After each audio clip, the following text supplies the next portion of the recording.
جب رسول اللہ کو زد و کوبا گیا، مارا پیٹا گیا، شہر سے باہر نکال دیا گیا، لوگ آئے اور خدیجہ سے کہتے جانتی ہو تمہارے شوہر کو شہر سے نکال دیا گیا ہے، وہ لہو لہان ہے اور نعوذ باللہ عنقریب ان کی جان جانے والی ہے۔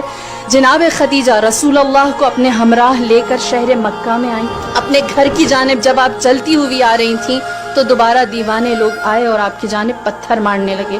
جناب خدیجہ یہ اس زمانے کی خاتون تھی جہاں آپ سب جانتے ہیں عورت کی وقعت کیا تھی، اونٹ پر قربان ہو جاتی تھی 100 عورتیں۔ ایک سرخ اونٹ کی قیمت کیا تھی؟ 100 عورتیں بطور کنیز۔ سرخ اونٹ اچھی نسل کا اونٹ ہوتا ہے۔ اس زمانے میں جناب خدیجہ ایک مرد کو لے کر آئی جس کی جان خطرے میں ہے، اپنے ہمراہ کھڑا کیا، اپنے گھر کے سامنے ایک چٹان تھی جس پر کھڑی ہوئی، اور جناب خدیجہ نے تاریخ عالم میں پہلی دفعہ قریش مکہ کو دکھایا کہ ایک مرد کے دفاع کے لیے عورت بولتی ہے، اور پہلی دفعہ آپ نے خطبہ دیا۔ آپ اس چٹان پر کھڑی ہوئی اور آپ نے فرمایا اے لوگو تمہاری حیا کہاں چلی گئی؟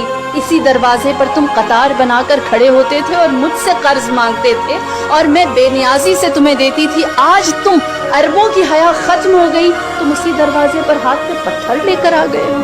یہ وہ موقع تھا جہاں ابو جہل و ابو لہب جیسوں نے دیکھا خدیجہ کو اتنی طاقت محمد نے کیسے دی کہ آج یہ ہماری آنکھوں میں آنکھیں ڈال کر بات کرتی ہے۔ اور جناب خدیجہ کی ہیبت، وقار، کلام کے اندر لہجہ اور آپ کا سخن، فصاحت اور بلاغت اور میں یوں کہوں اعتماد ایسا تھا کہ سب بپھر گئے، کوئی محمد کو کچھ نہ کہہ سکا۔